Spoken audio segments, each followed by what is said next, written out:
এখন ওই যে জটলা মটলা আছে না, মাজার টাজারে বিভিন্ন ফকির দাবি করে, পীর দাবি করে, ল্যাংটা ম্যাংটা হাবিজাবি আছে না, এদের পেছনে মানুষ ঘুরে, এদের কাছে মানুষ যায়, এদেরকে মনে করে যে এরা অনেক কিছু।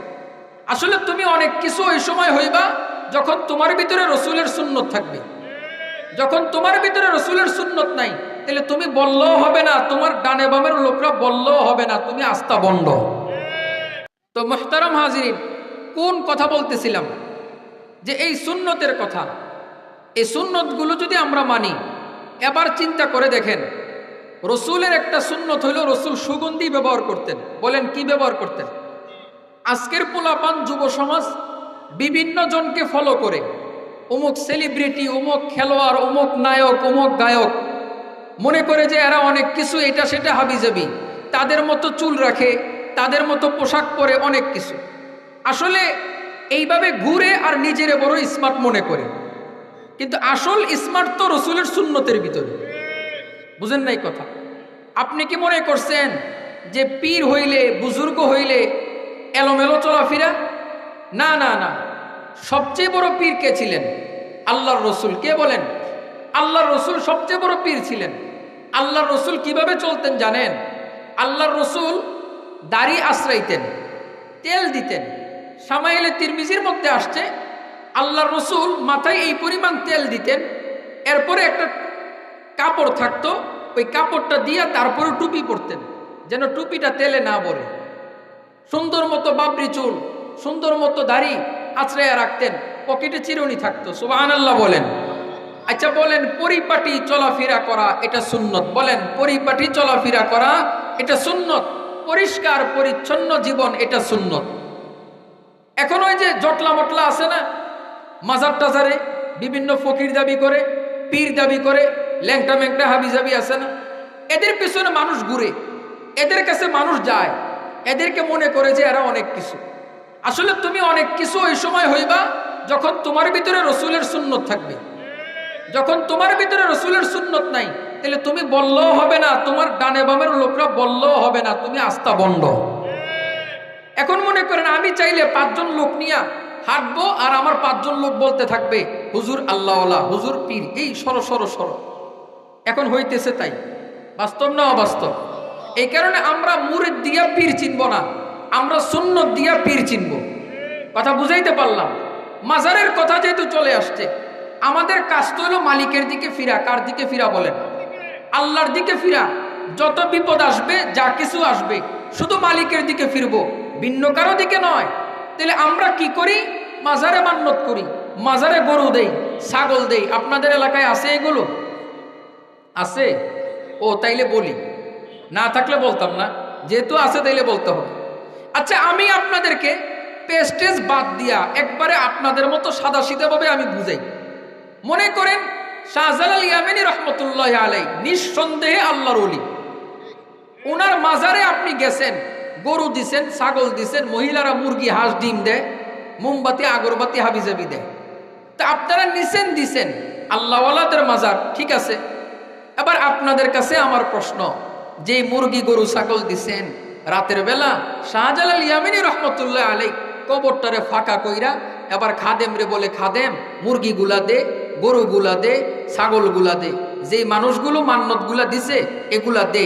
এগুলা নিয়ে কবরে বৈশা বৈশা শাহজালাল ইয়ামানী রহমতুল্লাহ এগুলা খায় না? বলেন আপনারা তো কি করে? কি ভাই, আপনি না আল্লাহর ওলির মাজারে যে জিনিসগুলো দিয়ে আসলেন, এগুলা খায় কে? কি ভাই, তো আমরা কোন পাগল হইলাম? আমগো বিবেক গেল কই? শাহজালাল ইয়ামানীর কিংবা যত আল্লাহওয়ালা আছে, ওনাদের কবরগুলো অন্ধকার, আমরা মোমবাতি দেই, কবরের ভিতরে মোমবাতি জ্বালাই, পিসাবরা আল্লাহওয়ালারা কবরের ভিতরে যেহেতু অন্ধকার আলো জ্বালাইছে, এরকম তো। পোকামাকড় আছে, আগরবাতি জ্বালাইছে সুগন্ধির জন্য, এরকম তো। কি ভাই, তাহলে আমার এই গরু, আমার এই মুরগি, আমার এই ছাগল, আমার এই টাকা, আমার এই মোমবাতি, আমার এই আগরবাতি, এগুলো খায় কে? এগুলো খায় হলো মাজারের ওই অসৎ গাঞ্জুট্টি, হিরঞ্চি, লম্পট গুলো খায়, ঠিক কিনা বলেন? শুধু তারা খায় এমন না, এদের সাথে জড়িত আছে ওই এলাকার, ওই অঞ্চলের অসৎ যে সমস্ত নেতাকর্মী আছে, তারাও ওইটার থেকে ভাগ পায়, অসৎ প্রশাসন আছে তারাও ওইটার থেকে ভাগ পায়। এই কারণে আপনি যদি ওই সমস্ত অসৎ কর্ম বন্ধ করতে যান, এক শ্রেণীর প্রশাসক আইসা আপনারে বাধা দিবে, এক শ্রেণীর নেতা আইসা আপনারে বাধা দিবে, এক শ্রেণীর হুমরা মাতবররা এসে বাধা দিবে। বলে কেন? রাতের বেলা তাদের পকেটে ওই টাকাগুলোর ভাগ যায় এই কারণে। কথা বুঝেন? এই কারণে কত বড় বেকল হইলাম আমরা, কত বড় বোকা হইলাম আমরা। কিসের টাকা দিতেছেন, কিসের মান্যত করতেছেন? দিবেন তো আপনার মাকে, দিবেন আপনার বাবাকে, দিবেন আপনার বাড়ির পাড়া প্রতিবেশীকে, দিবেন গরিব মানুষকে, দিবেন মাদ্রাসায়, দিবেন ফকিরকে, দিবেন এতিমখানায়। ঠিক কিনা বলেন? এই কারণে বুঝেন মিয়া, এগুলো ছাড়েন, এগুলো ছাড়েন। ঠান্ডা মাথায় চিন্তা করেন যে আমার এই টাকা কোথায় যায়। এক জায়গায় একজন থেকে শুনলাম, দায়িত্বশীল, নাম বলবো না, বললে সমস্যা, এই কারণে নাম বলবো না, কেল্লাসার মাজার। তো কেল্লাসার মাজার তো এটা কেমনে হইল? তো বলতেছে নদীর পাশে মাজার, তো বলে একদিন সকালবেলা দেখছে বড় একটা মাথা বাইসে আসছে নদীর পাড়ে, ওই কল্লাটারে ওইখানে কবর দিয়া ওইটারে কেল্লাসার মাজার বানাইছে। বুঝছেন? এক জায়গায় কলাসার মাজার। কিরে কলাসার মাজার করতে? কলা গাছরে কবর দিয়া এটারে কলাসার মাজার।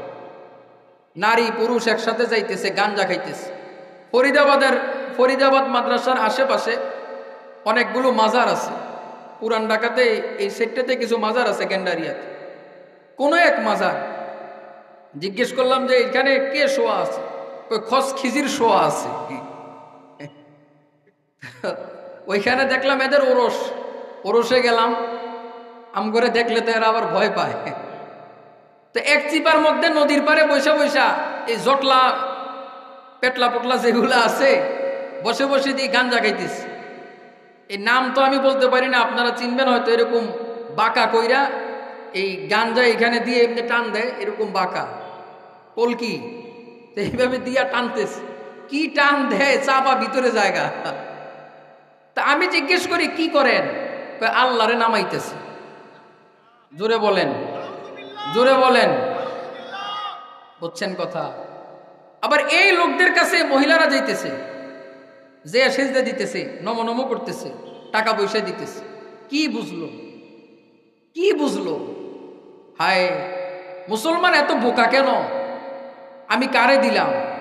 আরে আল্লাহর নবী তো বলে নাই যে জটলা মটলার কাছে যা, তাদেরকে দে, দোয়া কবুল করবো বলছে। বরং আল্লাহর নবী বলছে আব্বা আম্মার দোয়া ফিরে দেয় না, আব্বা আম্মা দোয়া করে, আল্লাহ দোয়া কবুল করে। সুবহানাল্লাহ বলেন। তো ওইখানে আব্বা আম্মারে খাওয়ায় না। আব্বা আম্মার 1 কেজি গোশত কিনা দিতে গেলে তখন পকেটের দিকে 5 বার তাকায়, বিবিরে জিজ্ঞেস করে বিবি বাজার করমুনি? বিবি বলে না, এই মাসে না, সামনের মাসে। বাস্তব না অবাস্তব? বিয়ের আগে ছেলে থাকে একরকম, বিয়ে থাকে হলো মায়ের ছেলে, বিয়ের পরে হয়ে যায় শাশুড়ির ছেলে। এমন ছেলে সমাজে আসেনি? বিয়ের আগে বাবাই নিজের বাবা, আর বিয়ের পরে শ্বশুর হইল নিজের বাবা, আর বাপ হয়ে যায় শ্বশুর। আসেনি এমন? যে সমস্ত ভাই আপনারা যারা এই কাজে জড়িত আছেন, আল্লাহর কসম করেও যদি বলি, কসমের কাফারা দেওয়া লাগবে না। আল্লাহর কসম করে বলল এই কথার কাফারা দেওয়া লাগবে না। এইভাবে চলতে থাকেন, আব্বা আম্মার বদদোয়া কামাইতেছেন, পরিণাম ফল ভালো হবে না, এটা মন্দ হবে। কারে খুশি করছেন? শ্বশুর বাড়িরে? কারে খুশি করছেন? স্ত্রীকে? আব্বা আম্মারে নারাজি করছেন? এই শ্বশুর বাড়ি আপনারে ধরে লাঞ্ছিত করবে, অপমানিত করবে। বলবেন হুজুর করে না, অপেক্ষায় থাকেন, করবে। কি ভাই কথা বুঝে আসছে? এই কারণে এগুলো ছাড়েন, ভণ্ডামি ছাড়েন, বন্ডদের দিকে যায়েন না। যেইখানে ভালো আছে ওইখানে যাব। রাজি আছি তো ইনশাআল্লাহ?